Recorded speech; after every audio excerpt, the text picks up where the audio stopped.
All right, let me bring us the way forward. Misbah, what do you think should be the way forward for Ravichandran Ashwin? Because बड़ी ज़बरदस्त आज उन्होंने महंगी bowling की है और खिंचे खिंचे गेंद किए हैं जिसमें उनको छक्के पड़े. What should be his way forward?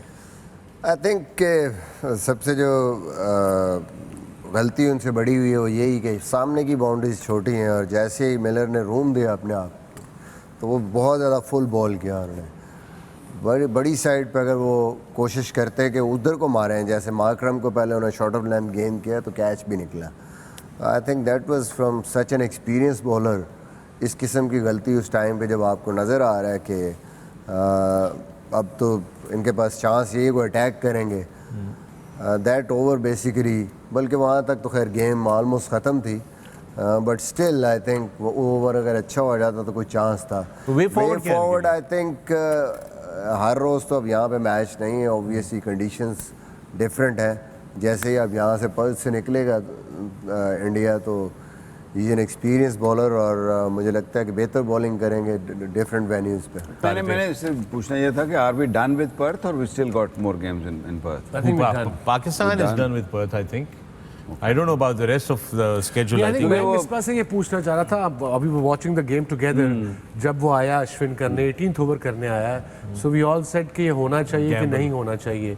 और आई थिंक जो हमारे व्यूअर्स हैं, जो क्रिकेट लवर्स हैं, उन्होंने भी ये भी सोचा होगा कि मेरे ख्याल में वो रिस्क बनता था. I don't know what do you guys think उस स्टेज पे, बिकॉज अगर वो second over second last and last कराते तब तक उससे पहले मैच खत्म ही हो जाता. भाई वही सिचुएशन थी जैसे नवाज का ओवर आखिरी हमने रखा था ना, तो वो एंड पे आगे पे अगर आखिरी ओवर में अगर 15-16 भी हो तो स्पिनर के लिए बड़ा मुश्किल हो जाता है, स्पेशली जब मिसबा करना सामने वाली बाउंड्रीज छोटी हैं. So all you need is one odd ball. Thinking as a bowler उसने कोशिश की है कि मैं पूरा आगे यॉर्कर करूं, बट वो पेस नहीं थी. और मिलर बीइंग किलर मिलर, उसके वो कहते हैं ना if it's in the arc it's out of the park. और इस तरह की पिच पे ना अब आप देखा ये है कि जो जितने भी बैट्समैन है ना, दे वेट करते हैं कि स्पिनर कब आएगा. You know they wait for, they know कि जी सामने बाउंड्री छोटी हैं तो we can target them. Even India ने भी किया.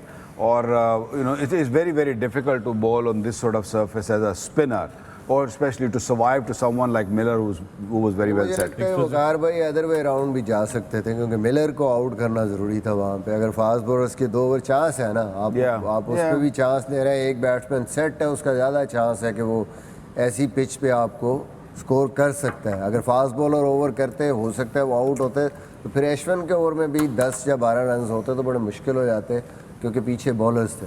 गुड मैचअप था क्योंकि लेफ्टी खेल रहा था सामने, तो यही सोचा होगा उन्होंने कि यहाँ पे अगर मिलर को आउट कर लेते हैं तो गेम में वापस आ सकते हैं. एक ये वजह थी. दूसरा ये था कि जिस तरफ हम ग्रुप के पॉइंट्स टेबल देखें तो ये कर सकते थे कि 2 और ओवर्स जो है पेसर्स के कराते एज यू सेड, तो वो ये था कि और मैच डीप चले जाता है, एवरेज को इतनी बेहतरीन हो जाती है. मिलर को आउट किए बगैर तो आपके लिए नामुमकिन था ऑलमोस्ट कि आप मैच